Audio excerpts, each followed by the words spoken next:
They called her worthless, but I saw a miracle in her.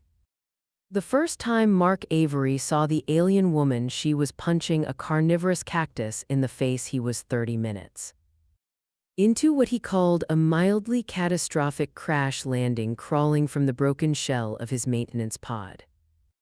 On the jagged surface of Valor 6, a moon so remote it didn't even have a warning label. The air was breathable barely, the sky was a dull green, the ground was rock and resentment, and the only sign of life was a snarling, spiny creature attempting to eat his leg. Then she appeared, tall, composed, wearing a tattered deep blue cloak that fluttered dramatically in the toxic breeze. The woman moved with the practiced elegance of someone who'd probably dismembered at least 3 people that morning. Her long ears, graceful and luminous, twitched as if tuning into a frequency no human could hear. The cactus creature lunged again.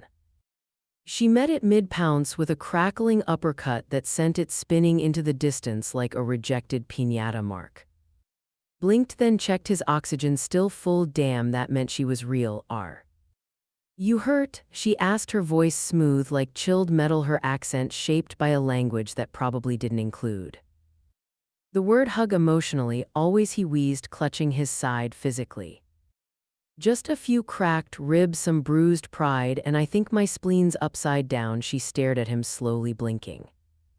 Once you're a human, last time I checked, which was yesterday, my mirror was a bit dusty, but yet. He grinned. Name's Mark Avery, crash survivor, engineer known to make excellent grilled cheese in zero gravity. She did not laugh or smile or emote in any visible way. Her ears twitched. I am Zellara of Vanarol, she said at last, or rather, I was. Mark struggled to his feet, wobbling slightly as gravity remembered to be unkind. Well, Zira of Honor, formerly, thank you for the assist. You're officially my favorite person on this rock, which okay, low bar.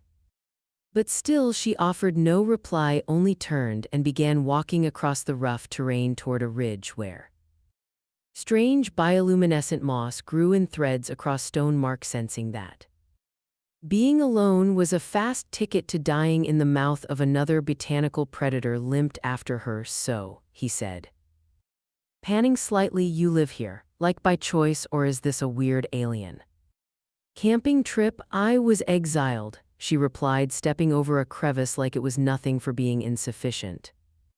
Oof. Mark winced. Been there, didn't make it through astronaut training the first time. Something about reckless disregard for safety protocols and extremely poor judgment with jetpacks. Total nonsense.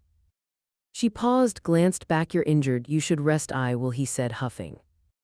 Just as soon as I stopped feeling like I got mugged by a vending machine. The cave was small but warm, lit by pulsing mushrooms and the faint glow of crystal formations embedded in the walls. Zara sat near a shallow pool of steaming water, her posture straight, hands folded. Mark collapsed onto a nearby rock, groaning. You don't have a first aid kit, do you? He asked. Or a medbot? Heck, I'd settle for a space lollipop. Silara retrieved a tiny canister from a fold in her cloak, twisted the top end, sprayed something sharp-smelling onto his side. He yelped, that is a biostimulant, it will accelerate healing. Feels more like it's accelerating pain, he wheezed. She tilted her head, ears shimmering. That means it is working. He eyed her suspiciously. You sure you're not a bounty hunter sent to finish me off? Slowly. She did not answer. Her expression didn't change. Still, something in her silence felt considerate, like she was evaluating his worth, some not his weight in credits. Later, after she deemed him sufficiently conscious to not die mid-snore, she spoke again. I was born without the mindlight. My people consider it essential. Mark propped himself up on one elbow. Mindlight, is that a light in your mind or a neural resonance, a psychic link all Venerians share except me? Oh, he said. Then, after a pause, like being the only one in a group chat who doesn't get the memes, she blinked again, slowly. Yes, like that I can relate, he said. I was once the only guy at an engineering conference who didn't know what a quantum refractor coil was. Still don't. Just smile, nod, and Make up acronyms. Her lips twitched barely, but it was there, the ghost of a smile. She studied him a moment longer. You are strange, Mark Avery. Thank you, he said, beaming. That's the nicest thing anyone said to me all week. Outside, the moon's second sun began to rise, a pale green sliver that bled through the clouds and cast everything. In eerie twilight, Zira stood retrieving a slender staff from behind a stone. It hummed faintly as she gripped it. We are not safe here, she said. Predators will come. Mark sighed, groaning as he stood. Of course they will, because I finally found a woman who talks to me, and the universe hates romance. Romance? She asked. Never mind, he muttered, rubbing his ribs. Lead the way, space legal. As they stepped into the twilight together, she glanced at him. Legalis? Don't worry, he said. I'll explain later. You'll love it. Elves, swords, long ears, it's a whole thing. And under the strain. Stars of Valor 6, a man with no future and a woman with no past began to walk a path neither of them could have imagined, one paved with sarcasm, stardust, and something dangerously close to hope. The cave systems beneath Valor 6 were not what Mark expected. In fact, very little about his week so far was going according to expectations. He had anticipated a short maintenance run to inspect a communications relay, a boring night of instant noodles and mildly judgmental AI, and maybe, if the stars aligned, a decent nap. Instead, he had a bruised spleen, a questionable infection from an alien thorn bush, and a mysterious long-eared exile who clearly thought his jokes were a form of biological warfare. Still, things could be worse. The cave wasn't half bad. This is actually kind of nice, he said as he ducked beneath a curtain of dangling vines that glowed faintly violet, like a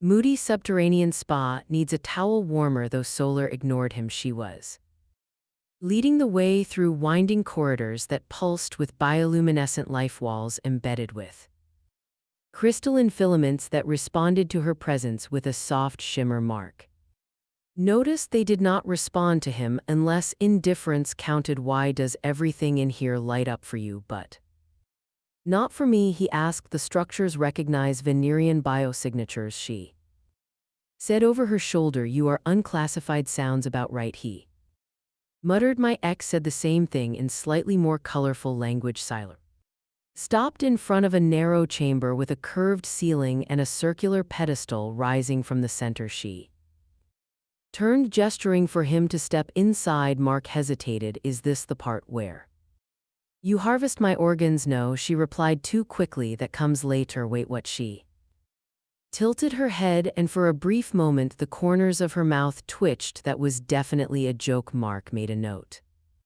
of the moment. Historic. He stepped cautiously onto the pedestal. As soon as he did, the air around him shimmered. A soft hum filled the room, followed by the emergence of glowing glyphs spinning in slow, lazy arcs around his head. He flinched. Okay, this is either diagnostics or alien karaoke night. It's a scanner, Zara explained, used to calibrate mind-light compatibility. It shouldn't react to you at all. Mark held out his hands. Well, it's definitely reacting. Is it supposed to be that color? The glyphs had changed hue from soft white to a strange iridescent green, pulsing with slow heartbeats. Celera's face lost its usual calm. She approached, peering at the symbols as they flickered and twisted. That's not possible, she murmured. Mark raised an eyebrow. What's not possible? Please tell me it's not a terminal space fungus. It's resonating, she said. The scanner is acknowledging you. It's not mindlight, but something adjacent.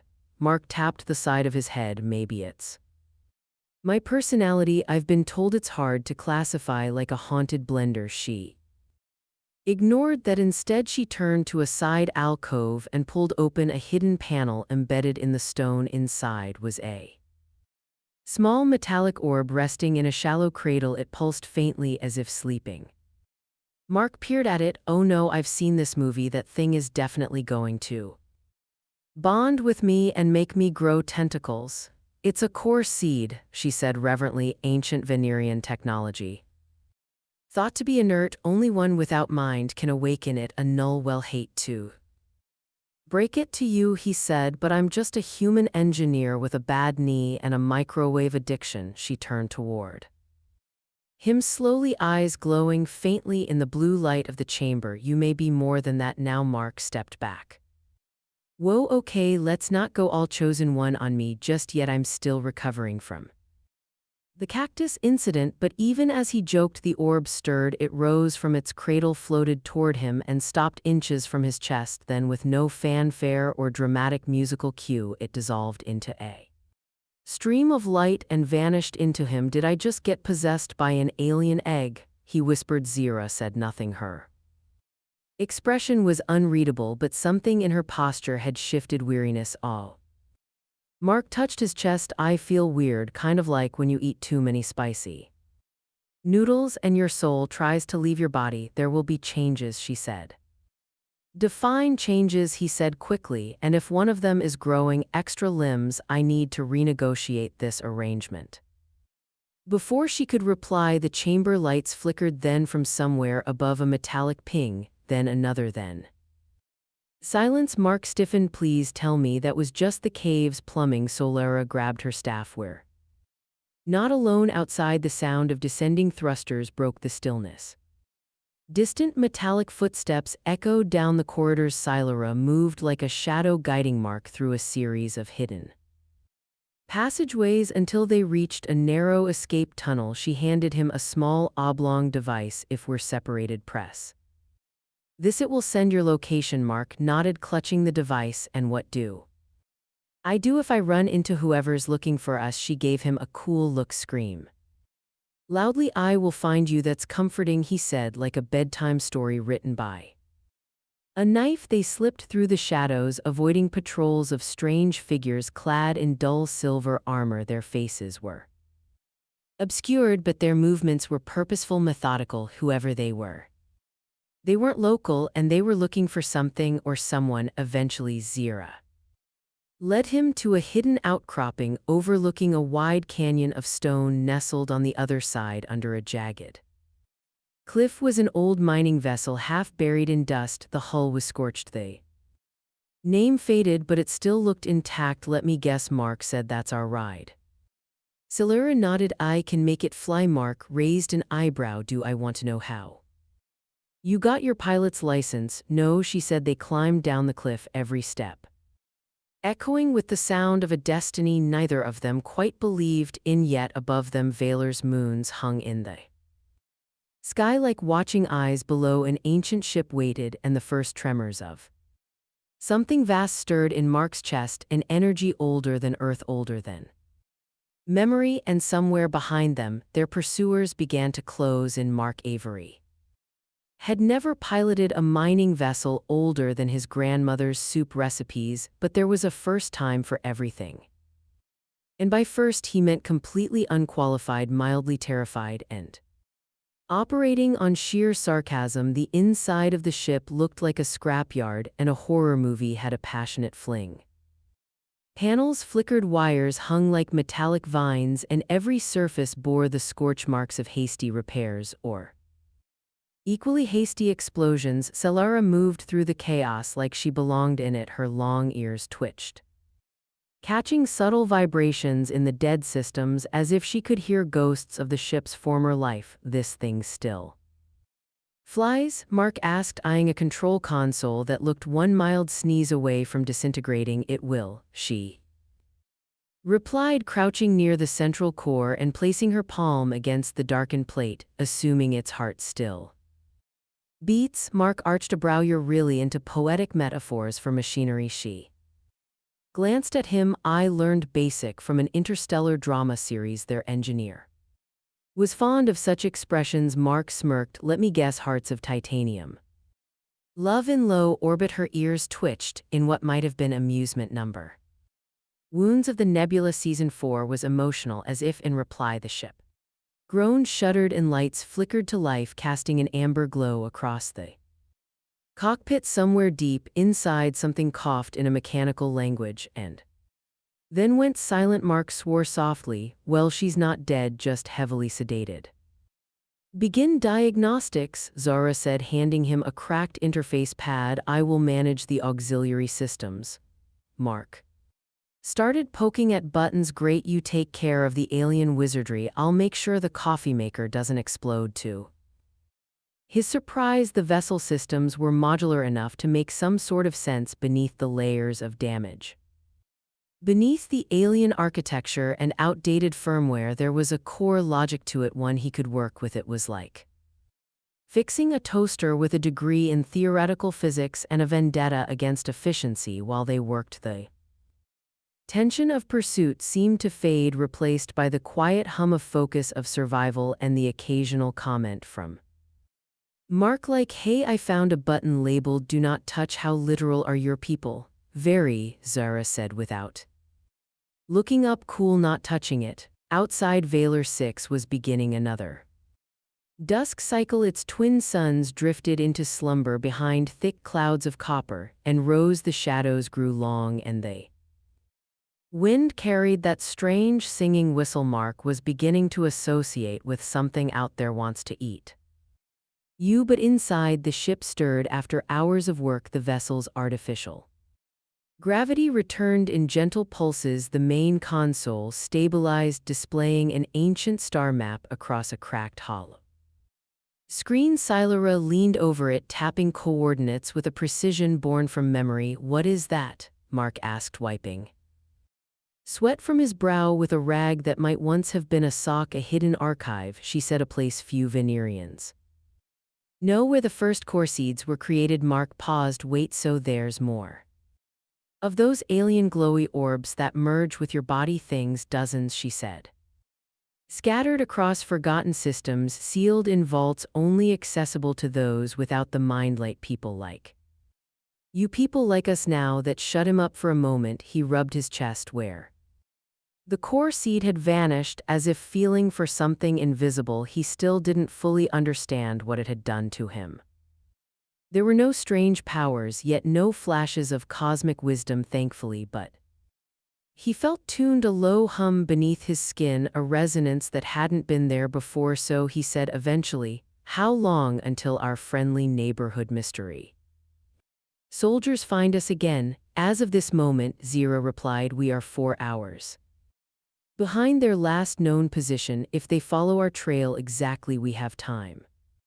Mark leaned back in the co-pilot's chair. Time to fix the engine, reinforce the hull, and maybe figure out if this ship has a bathroom, preferably in that order. She offered a nod. I will secure the outer hatch. You remain inside. And a loud clang echoed through the vessel. They froze. Mark slowly turned his head. Please tell me that was just the wind. It was not the wind, she said flatly, gripping her staff and vanishing into the corridor like a whisper with purpose.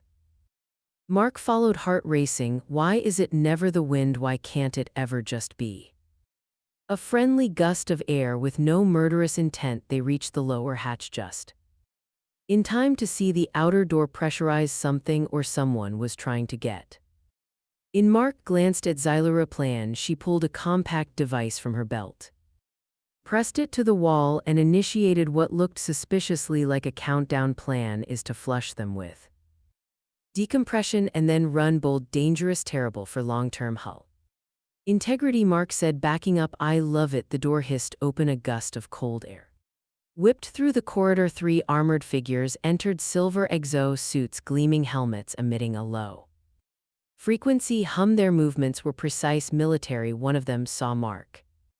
Target acquired. A voice crackled through static. Mark raised his hands. Okay, before you shoot, can I interest you in a timeshare on Neptune? Very exclusive, great ocean views. Zira didn't wait. Her staff slammed into the first attacker with a burst of force that crumpled their chest plate. The second raised a weapon, but Mark lunged, tackling him with all the grace of a falling vending machine. They fought in cramped quarters, dodging beams of energy and swinging improvised tools like weapons. Mark managed to jam a hydro spanner into one attacker's knee joint while yelling, I knew shop class would come in handy. Finally, with a Hiss and a rush of decompression, the remaining invader was ejected through the rear airlock. Salara sealed it behind him. Silence returned. Mark collapsed to the floor, panting. So any chance this ship comes with a massage chair? Zira offered him a hand. We must leave now. As the engines roared to life and the ancient ship clawed its way free from the ground, Mark looked out at the receding moon. Valor 6 grew smaller behind them, swallowed by distance and dust as stars unfolded ahead, cold, bright, and infinite. He turned to Zellara, who was already plotting their next course. So where are we going now? She didn't look at him to find the next seed. He whistled low. You know, I thought my worst week would be the one where I got dumped and fired in the same day. She glanced sideways at him. This is worse. He considered it. Number one, at least this one comes with spaceships, and with that they hurtled into the unknown. One exile, one human, and a destiny no longer willing to stay dormant. The ship, officially named Rift Echo according to a dusty label Mark found under a panel of chewing gum-like insulation, was holding together by some unholy mix of duct tape logic and ancient Venerian tech that refused to obey the laws of physics in polite company. As they slipped into deep drift, crossing the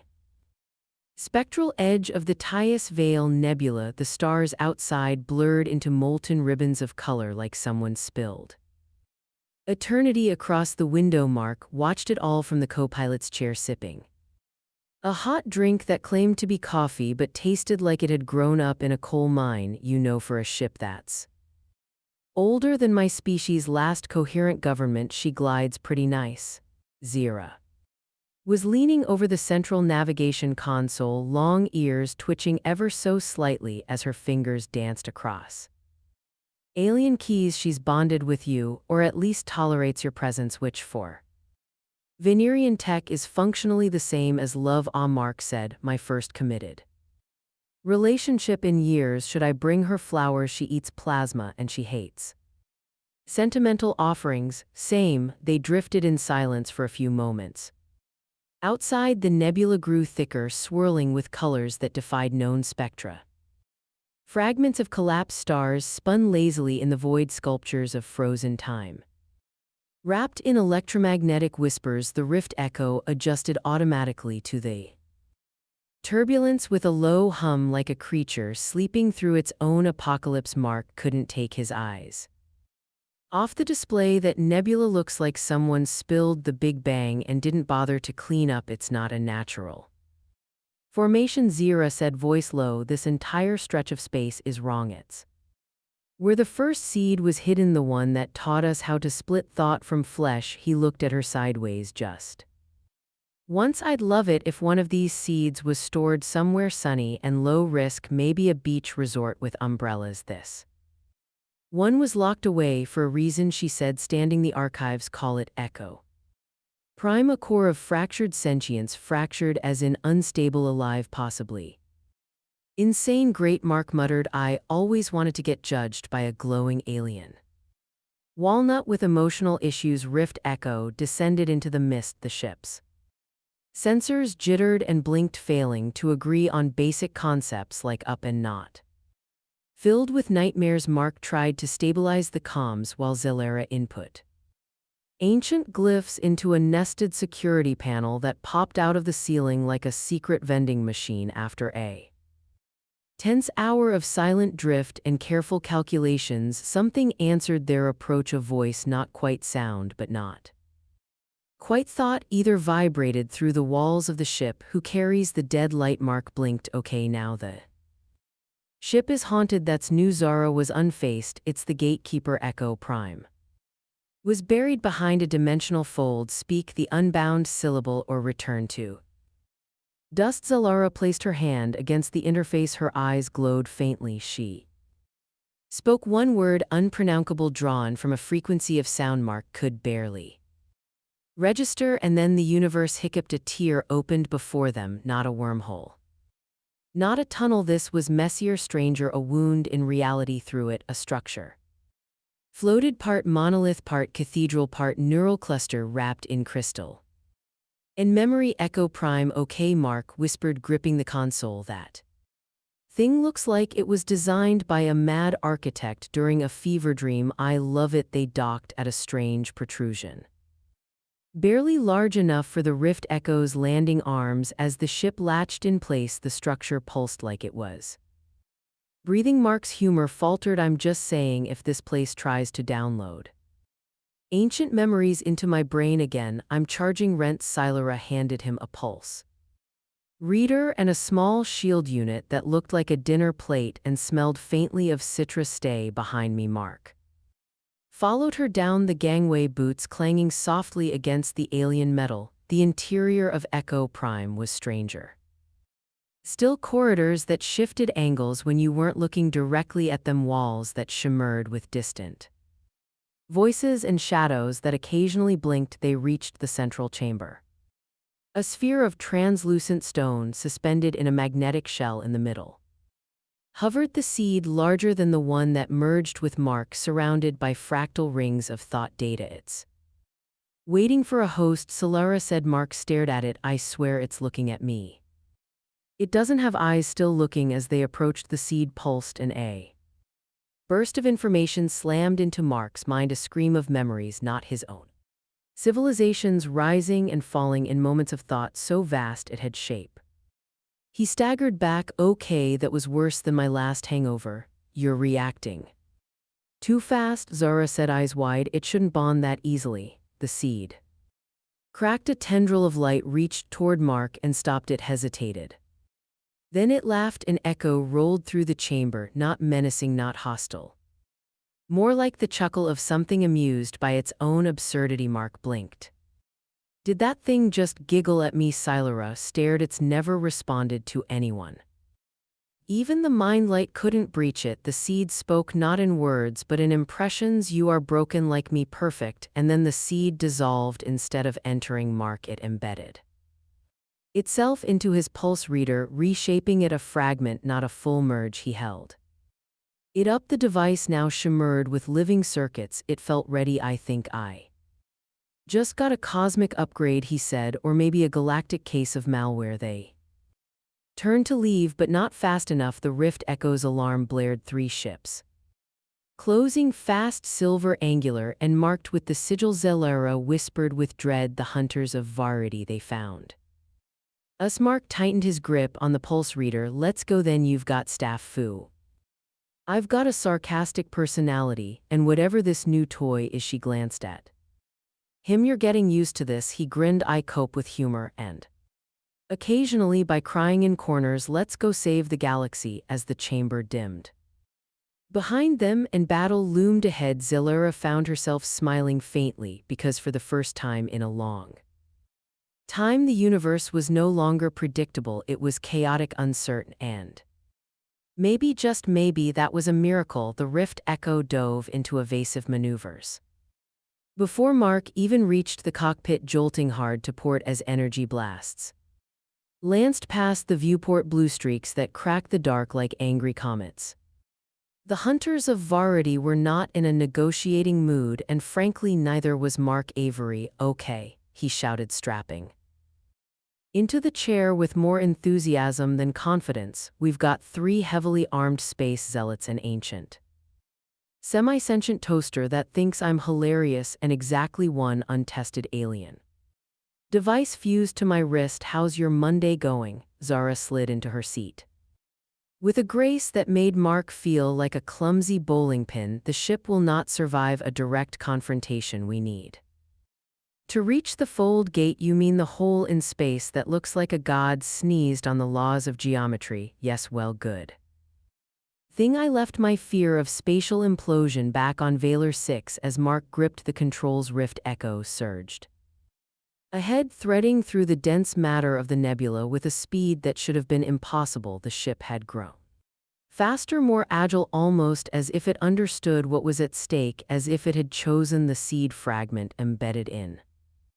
Mark's pulse reader. Flared, and suddenly he saw, not in the conventional sense, his mind connected to Rift Echo, to Zelera, to the web of cosmic signals humming around Them it wasn't control, not exactly, it was communication, a fluid dance between intent and machine, he thought, and the ship responded, okay, he said through clenched teeth, this is either a spiritual awakening or a space-induced panic attack, either way, let's roll. The hunters closed in sleek and deadly missiles screamed past, some deflected by rift echoes, temporary shield, others grazing too close, the fold gate loomed ahead, a spinning disk of twisted physics and ancient code built by hands long vanished from history. Silura activated the gate sequence, her voice rising in a cadence that sounded like song and science combined. Glyphs lit up across the console. Once we enter the fold, they won't be able to follow. Mark jerked the controls, and if we enter it wrong, we dissolve across all realities simultaneously. He blinked. You've really got a talent for motivational speaking. The gate opened like an iris. The rift echo roared forward behind them. A final missile locked on the ship, screamed. Mark twisted his wrist, the seed in his device pulsed, then released a burst of warped energy. Time buckled, the missile paused in midair for a microsecond, then disintegrated in a ripple of inverted mass. Mark gasped, the glow in his palm fading. Okay, I officially have weird alien powers, I'm calling it. Passed through the fold gate, everything went silent, no stars, no space, just potential. The rift echo drifted across a blank canvas of being in this realm. Thought-shaped form in form-shaped future, and at its heart a structure, a final chamber. Echo Prime had not been the end, it had been a key inside the structure. They found at the source core, the original seed, the singularity of Venerian design, once meant to evolve consciousness into something pure, something beyond conflict and time. It shimmered like liquid diamond, suspended in gravity that sang with purpose. Zelura stood before it, still and reverent. This is what my people feared, what they couldn't understand. And what we're supposed to do now? Mark asked, eyeing it like a man trying to decide if pushing the big red button was heroic or stupid. Save humanity, reboot the universe, make decent coffee. She smiled, the first real soft smile since they'd met. Heal it. All of it. The source pulsed. It didn't speak, but it opened, offered itself to both of them. Solera stepped forward. The light met her, not in domination, but partnership. Her long ears glowed faintly like the echoes of a forgotten melody. Her exile ended not by returning home, but by creating a new one. Mark stepped forward, uncertain. So do I just hold hands with the space miracle? She nodded. Something like that. Together they reached out. The moment their hands touched the source, it didn't consume them, it amplified them. Mark felt the universe breathe through him, its wounds, its beauty, its absurd, endless noise. He laughed, not because it was funny, but because it was right. They didn't become gods, they became bridges. The source faded, merging with them, not in dominance but choice, and the rift echo whispered in approval. When the fold spat them back into real space, the hunters were gone. Vanished, perhaps repelled by the collapse of the fold gate behind them. The silence felt earned. Silura stood taller now, not just in presence but in certainty. Her exile had given way to meaning, and her weakness had been her strength all along. Mark stretched, looking around the cockpit. So we just bonded with an ancient alien consciousness, hijacked the laws of physics, and maybe made the universe slightly less miserable. What's next? She arched a brow. Breakfast, he grinned. Now you're speaking my language. They set a new course, not to Earth, not to Venera, but somewhere untouched, a place to build, not to rule or dominate, but to understand. As the rift echo sailed through the stars, Mark leaned back, his smile easy, his heart strange but whole. He was no longer just an engineer stranded in space, he was connected to a ship that chose him, to a woman who had been thrown away but turned out to be everything, to a future that no longer looked like the past. And for the first time in his life, Mark Avery wasn't fixing something broken, he was building something new. The end.